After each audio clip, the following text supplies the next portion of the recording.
حضرت برا بن مالک نا 12 سال کی عمر ہے، 12 سال نبی پاک گلی سے گزر رہے تھے تو دوڑ کے آ گئے، آ کے نا حضور سے چمٹ گئے، عرض کرنے لگے حضور کوئی حکم بتائیں، میرا دل کرتا ہے آپ کی بات مانوں، کوئی حکم حضور۔ مجمع الزوائد میں حدیث، اس ایک حدیث کے لیے نا میں کو 5000 روپے کی پوری کتاب، پوری 10 جلدیں خرید کے لایا تھا، ایک حدیث کے لیے۔ پیاری بڑی ہے، شاندار بڑی ہے، اور میرا دل کیا، میں نے کہا جس کتاب میں ہے نا ساری کتاب ہی منگا لو۔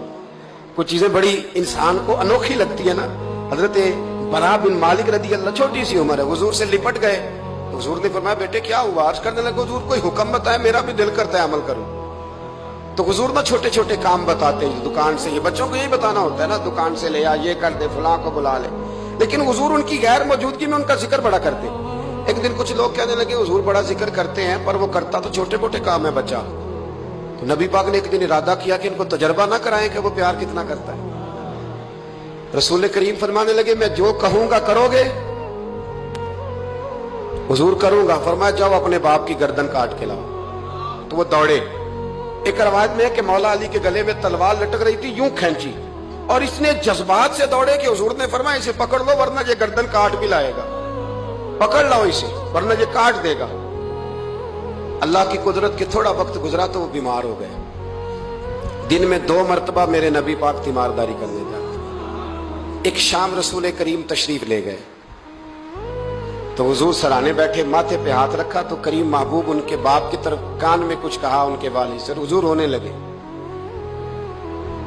اور پھر حضور نے دوبارہ ماتھا چوما، پیار کیا اور چلے گئے۔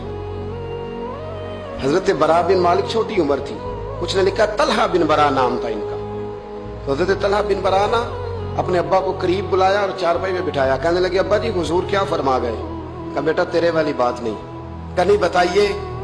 کہا نبی کریم علیہ السلام نے فرمایا کہ شام کو نا میرے طلحہ کا انتقال ہو جائے گا، اور جب اس کی روح پرواز کر جائے تو مجھے خبر کرنا، میں آ کے جنازہ پڑھاؤں۔ ٹھنڈ بڑی تھی، مدینے میں ٹھنڈ بڑی تھی۔ حضرت طلحہ نے نا اپنے باپ کا ہاتھ پکڑا اور اپنے سینے پہ رکھا، کہنے لگے ابا حضور تو جو فرما گئے پر میری وصیت یاد رکھنا، نبی پاک کے دین کا قانون یہ ہے کہ جب کوئی انتقال کر جائے تو جلدی دفن کرو، اس طرح کرنا رات کا وقت ہوگا،